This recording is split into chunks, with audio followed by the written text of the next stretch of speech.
আরণ্যকের চাপে পড়ে লালনদের টাকা ফেরত দিতে রাজি হয়ে গেল দীপ্তজিৎ। হ্যাঁ বন্ধুরা, এমনটাই দেখা যাবে, তাই সম্পূর্ণ জানতে ভিডিওটিতে লাইক দিয়ে চ্যানেলটি সাবস্ক্রাইব করে দেখতে থাকুন। গল্পের শুরুতে দেখা যাবে জাহ্নবী কাজলকে বলে, এই শোনো, আমরা না লালনের সঙ্গে কথা বলতে এসেছি। আর তুমি কে? হ্যাঁ, তোমার সঙ্গে আমাদের কিসের কথা? তোমার সঙ্গে তো আমাদের কোনো কথা নেই। তখন কাজল বলে, শোনো, সেই কৈফিয়ত না আমি তোমাকে দেবো না। হ্যাঁ, মাসি যদি আমাকে জিজ্ঞাসা করে আমি তাহলে সেই কৈফিয়ত দিতে পারি, কিন্তু তোমাদের সঙ্গে আমাদের কোনো রকম কোনো সম্পর্ক নেই। আর একা আমি নয়, এই বস্তিবাসী সবাই মিলে একই কথা বলবে। লালন একা কোনো কথা বলবে না। যা হওয়ার কথা হওয়ার সামনাসামনি হবে। তখনই এই কথা শুনে লালনের মাও চুপ করে দাঁড়িয়ে থাকে। তারপরে কাজল বলে, হ্যাঁ, লালন লালন একা কোনো কথা বলবে না। আর এই বস্তিবাসী না সবাই সবটা জানে। তাই যা কথা হওয়ার লালনের সঙ্গে এখানেই বলতে হবে, এখানেই বলতে হবে। তখনই বস্তিবাসীও সবাই খেপে যায় আর বলে, হ্যাঁ হ্যাঁ, আমরা সবাই সবটা জানি। আর তাছাড়া এখানেই লালনের সঙ্গে কথা বলতে হলে এখানেই বলতে হবে। লালন অন্য কোথাও যাবে না, কোথাও না। তখন এই কথা শুনে দীপ্তজিৎ বলে, আচ্ছা ঠিক আছে, আপনারা শান্ত হন। আসলে লালন তো আমাদের বাড়ির জামাই, তাই লালনের সঙ্গে আমার একটু আলাদা করে কথা ছিল। তখনই লালন বলে, তাই নাকি? এখন আপনাদের আমার সঙ্গে আলাদা করে কথা বলার সময় হয়েছে, তাই তো? তখন এই কথা শুনে অবাক হয়ে যায় দীপ্তজিৎ। তখন দীপ্তজিৎ বলে, না না লালন বাবা, তুমি তো আমাদের বাড়ির জামাই, তাই তো তোমার সঙ্গে আমরা একটু কথা বলতে এসেছি। তখন মিনি বলে, বাবা, তুই এই কথা বলছিস মেচকা? শোন শোন, তোর না এই কথাতে আর কেউ বললেও না, এই কথাতে কিন্তু আমি বলবো না। তোরা এখান থেকে চলে যা, চলে যা তোরা এখান থেকে। আর তোরা আমার শ্বশুরের টাকা তুই মেরে খেয়েছিস, আর এখানে কিনা তুই দয়া দেখাতে এসেছিস। তখনই বস্তির লোকজন রেগে যায় আর বলে, শুনুন, আপনার জন্য ওদের কি অবস্থা, আপনাদের বাড়ির মেয়েকে বিয়ে দিয়েছেন, তারপরেও ওদের কোনো খোঁজ নিয়েছেন? তখনই দীপ্তজিৎ বলে, সেই জন্য তো এখানে আসলাম। তখন লালনের মা বলে, শুনুন, আমার ছেলে না আলাদা করে কোনো কথা বলবে না, আর আপনার ভিক্ষাও আমরা নেব না। আপনি সাহায্য করতে এসেছেন মানে? তখন দীপ্তজিৎ বলে, না না বেয়ান, কেন এরকম করে কথা বলছেন? আমি তো আপনাদের পাশে দাঁড়ানোর জন্য এসেছি। তখনই লালনের বোন বলে, শুনুন, আপনাকে না আমাদের দয়া দেখাতে হবে না। আমার বাবার যে টাকাগুলো আপনি মেরে খেয়েছেন, সেই টাকাগুলো আপনাদেরকে ফেরত দিতে হবে। সেই টাকাগুলো আমরা ফেরত চাই। তখন কাজল বলে, হ্যাঁ, আমরা সবাই সবকিছু জানি। আর আপনি এতদিন যা যা করেছেন না, সবকিছুর সবকিছুর আমাদের হিসাব চাই। ওই বাড়িটা আপনাদের ছেড়ে দিতেই হবে। তখন দীপ্তজিৎ বলে, দেখো লালন, আমি তো তোমাদের পাশে দাঁড়ানোর জন্য এসেছি।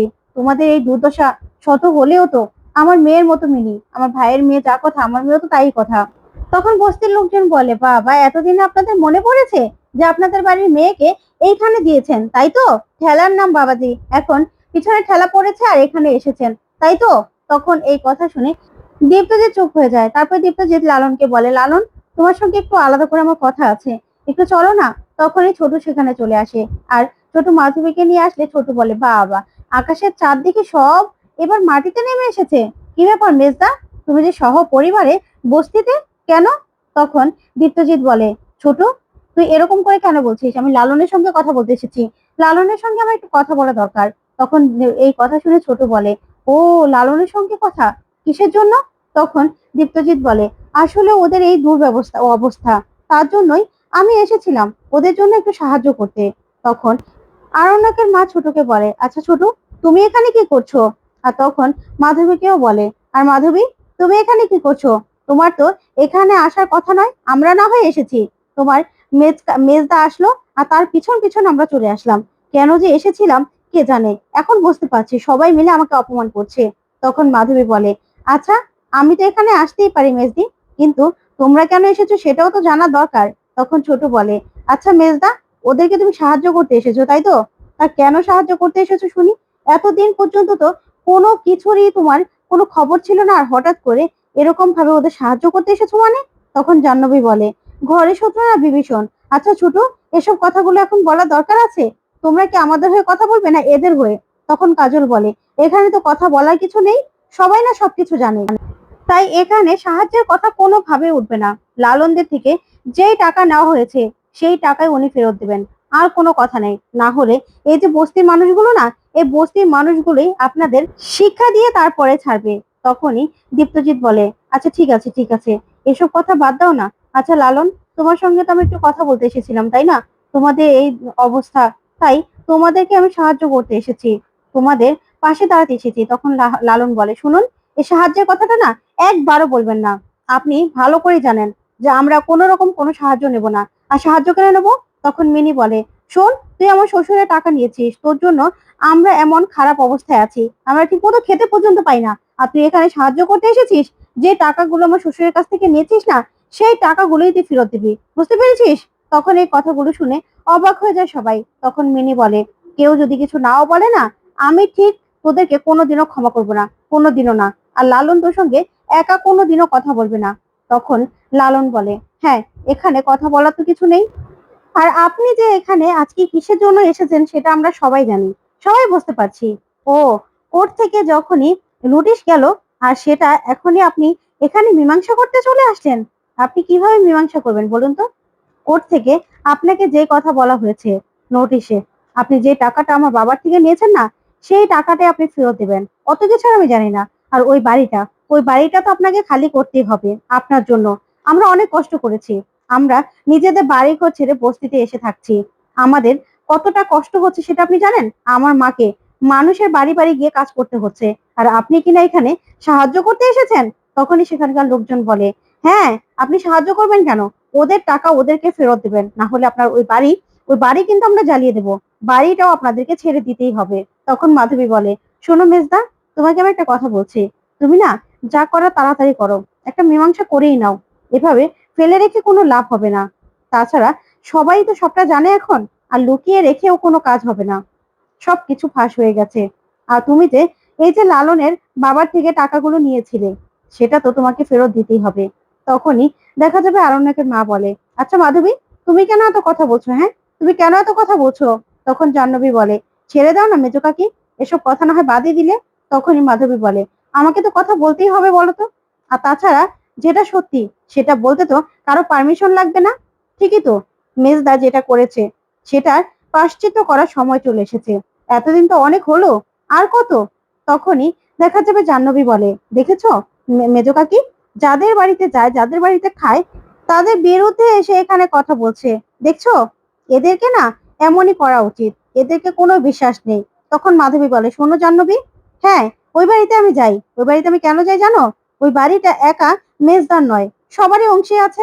আর তাছাড়া আমি ওই বাড়ির হবু বউ, তাই আমার শ্বশুর বাড়িতে আমি যেতে পারি আর খাই। হ্যাঁ, বড়দি আমাকে ভালো বেশে রান্না করে খাওয়ায়, তার জন্য আমি খাই, সেটার জন্য আমি কৈফিয়ত দেবো না, কারণ আমার যে হবু হাজবেন্ড সে কিন্তু কন্ট্রিবিউট করে। তখনই এই কথাতে দীপ্তজিৎ বলে, আচ্ছা জাহ্নবী, ছাড়ো না, এসব কথা বলে কি এখন লাভ হবে? এসব কথা বলে তো লাভ হবে না। তখনই সেখানে আরণ্যক আসে। তখন মিনি বলে, ওই তো ছোটদা চলে এসেছে। ছোটদা, তুই ঠিক আছিস তো? তখনই আরণ্যক বলে, হ্যাঁ মিনি, আমাকে তো আসতেই হতো।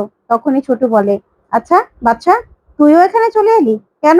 তখন বাচ্চা বলে, আমি তো সকাল থেকেই দেখেছি, আসলে এখানে আসবে বলে কত তোড়জোড় করছিল আমার বাবা সবাইকে নিয়ে, সেই জন্যই তো আমিও এখানে চলে আসলাম। আমি তো জানি এখানে আমার বাবা কিছু একটা ঘটাতে এসেছে। তখনই আরণ্যকের বাবা বলে, হ্যাঁ, আমি লালনের সঙ্গে কথা বলতে এসেছি। লালন, তুমি না, তোমার জন্য আমি 10 লাখ টাকা এনেছি, তুমি 10 লাখ টাকা নিয়ে একটু মীমাংসা করে নাও, কারণ এই 10 লাখ টাকা একসঙ্গে তো মনে হয় না কখনো চোখে দেখেছো। আর তাছাড়া তুমি আমাদের বাড়ির জামাই, তোমার সঙ্গে কি আর আমি কোর্টে গিয়ে লড়াই করতে পারি? তার জন্যই তো তোমার জন্য 10 লাখ টাকা এনেছি, তুমি 10 লাখ টাকা নিয়ে মীমাংসা করে নাও, ঠিক আছে? তখনই লালন বলে, আপনি এই কথাটা কিভাবে বললেন? তখন আরণ্যক বলে, লালন, তোমাকে বাবা কি বললো বলো তো?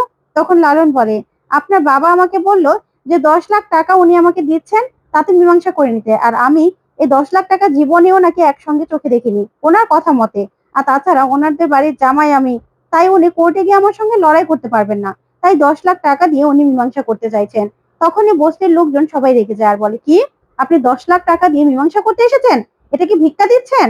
ওরা না ভিক্ষে নেবে না, ওদের থেকে যে টাকাটা নিয়েছেন সেই টাকাটা আপনি ফেরত দিবেন। তখন কাজল বলে, হ্যাঁ, যে টাকাটা ওরা পায় সেই টাকাটাই আপনি দিবেন, না হলে কিন্তু বস্তিবাসী আপনাদেরকে ছাড়বে না, তাহলে আজকেই কিন্তু আপনাদের বাড়িতে গিয়ে হামলা দেবে। তখন জাহ্নবী বলে, আমি এটাই বুঝতে পারছি না, তুমি কেন এত এত কিছুর মধ্যে কথা বলছো?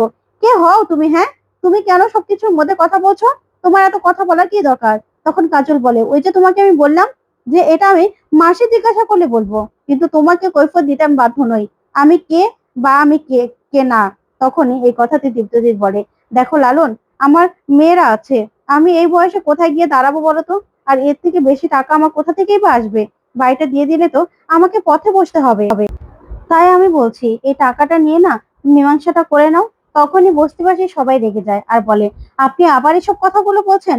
কেন বলছেন? হ্যাঁ, কেন বলছেন? ওদের যে প্রাপ্য টাকাটা সেটাই আপনাকে দিতে হবে। তখন লালন বলে, শুনুন, আমরা যে টাকাটা পাই, মানে আমার বাবার থেকে আপনি যে টাকাটা নিয়েছেন, সেই টাকাটাই আমাদেরকে ফেরত দিতে হবে।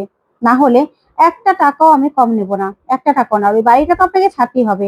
তখন দীপ্তজিৎ বলে, আচ্ছা ঠিক আছে, যাও, আমি না হয় তোমাকে 30 লাখ টাকা দিয়ে দেবো। তখন এই কথা শুনে আরণ্যকের মা অবাক হয়ে যায় আর বলে, কি বলছো তুমি? 30 লাখ টাকা দেবে? কে, কি করে, কোথা থেকে দেবে এতগুলো টাকা? তাহলে তো তুমি ফকির হয়ে যাবে। তখনই আরণ্যকের বাবা বলে, থাক না, ওরা বিপদে পড়েছে, ওদেরকে দিয়ে না হয় আমি ভিক্ষে করব, তাতেও শান্তি। তখন লালনের মা বলে, আপনি মিথ্যে কথা বলছেন। আপনার কাছে আমার স্বামী কোনো টাকা রাখতে দেয়নি, আপনি আমার স্বামীর কাছ থেকে ধার চেয়েছিলেন।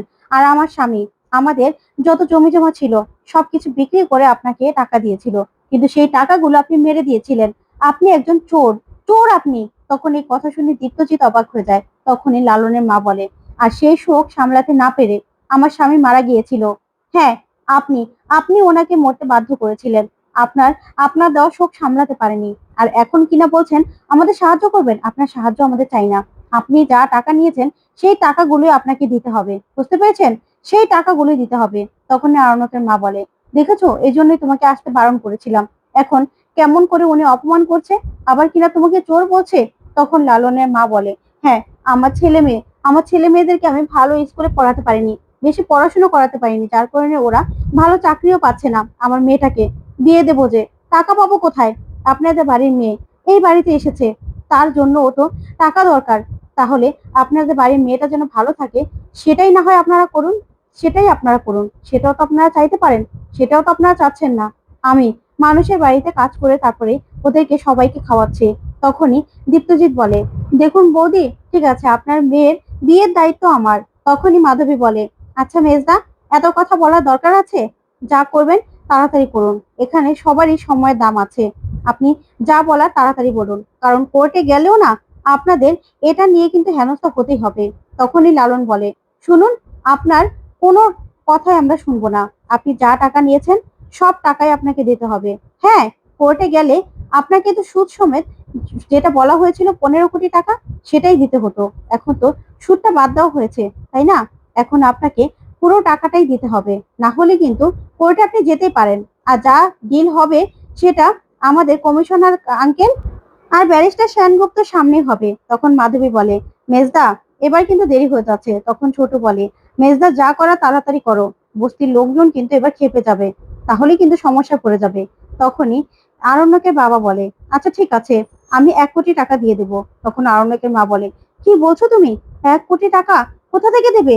তাহলে তো তাহলে তো সবকিছু শেষ হয়ে যাবে গো, আমরা পথে বসবো, আর বাড়িটা ছেড়ে দিলে আমরা কোথায় থাকবো? তখন এই কথাতে লালনের মা বলে, কেন? আমরা তো এই বস্তির ঘরটা ছেড়েই দেব, এই জায়গাটা হয় না হয় আপনারা থাকবেন। তখন এই কথা শুনে চমকে যায় দীপ্তজিৎ আর বলে, কি বলছেন বলুন তো? তখনই জাহ্নবী বলে, কি বলছেন আপনি? আমরা বস্তিতে থাকবো? আপনার এত বড় সাহস! আমরা বস্তিতে কেন থাকবো? তখন রাজা বলে, হ্যাঁ তাই তো, আপনি এত বড় কথাটা বলতে পারলেন, আমরা বস্তিতে থাকবো না? আমরা না নিজেরা ঠিক আবার একটা থাকার জায়গা করে নিতে পারবো। তখন আরণ্যক বলে, দেখো বাবা, যা করার না তাড়াতাড়ি করো। আমি তুমি যদি টাকাগুলো না দাও না, তাহলে কিন্তু টাকা আমি দেব। আর হ্যাঁ, আমার চাকরির বয়স হয়তো বা বেশি দিন নয়, কিন্তু আমি দরকার হলে লোন করব। তারপরেও তোমার টাকা আমি শোধ করব। তোমার পাপের ফল তো আমাকেই ভোগ করতে হবে, তাই না? না হলে তোমার জন্য লজ্জায় আমি কোনো জায়গায় মুখ দেখাতে পারবো না। তখন মিনি বলে, না না ছোটদা, তুই কেন দিবি বলতো? তোর থেকে আমরা কেন টাকা নিতে যাব? তুই আমাদের জন্য কোনো রকম কোনো টাকা দিবি না। না, সব মেজো কাকুই দেবে। তখনই লালনের মা বলে, হ্যাঁ বাবা, ওনার পাপের ফল তুমি কেন ভোগ করবে? তুমি কোনো টাকা দেবে না, টাকা দেওয়ার হলে উনিই দেবেন, উনি নিয়েছেন, উনি দেবেন। তখনই আরণ্যক বলে, বাবা, আর কত অপমানিত হতে হবে তোমার জন্য বলো, কত অপমানিত হব? তুমি তাড়াতাড়ি করে বলো, কখন দেবে টাকাটা বলো, না হলে কিন্তু তোমাকে কোর্টে যেতে হবে। তখনই আরণ্যকের বাবা বলে, ঠিক আছে বললাম তো, 1 কোটি টাকা দিয়ে দেবো। তখনই লালন বলে, না, 7 কোটি, 7 কোটি টাকা, না হলে সুদে আসলে যে 15 কোটি টাকা হয়েছিল সেটাই কিন্তু আপনাকে সম্পূর্ণ দিতে হবে, আর বাড়িটা তো আপনাকে ছাড়তে হবে। তখন দীপ্তজিৎ বলে, আচ্ছা ঠিক আছে, আমি চেক লিখে দিচ্ছি, কিন্তু বাড়িটা আমি ছাড়তে পারবো না। তখন লালন বলে, না, বাড়িটা তো আপনাকে ছাড়তে হবে, কারণ আপনি আমার বাবার টাকা দিয়ে ওই বাড়িটা করেছেন। তখন দীপ্তজিৎ বলে, না, এটা তুমি কোনোদিনও প্রমাণ করতে পারবে না যে ওই বাড়িটা আমার নয়। ওই বাড়িটা আমার, আমি অনেক বছর ধরে এই বাড়িটাতে আছি। তখনই লালন বলে, ঠিক আছে, তাহলে কোর্টে না হয় বোঝাপড়া হবে। কোর্টে বোঝাপড়ার ভয়েই তো আপনি এখানে এসেছেন, তাই না? তখন দীপ্তজিৎ বলে, তুমি আমাকে ভয় দেখাচ্ছ? হ্যাঁ, তুমি আমাকে ভয় দেখাচ্ছ? তখন কাজল বলে, না, আপনাকে কেউ ভয় দেখাচ্ছে না। আপনি যদি ওই বাড়িটা না ছাড়েন না, তাহলে বস্তির লোকজন আপনার বাড়িতে গিয়ে আজকে রাতের মধ্যে হামলা করবে। সেটা আপনার কাছে ভালো লাগবে তো? ভালো লাগবে আপনার কাছে?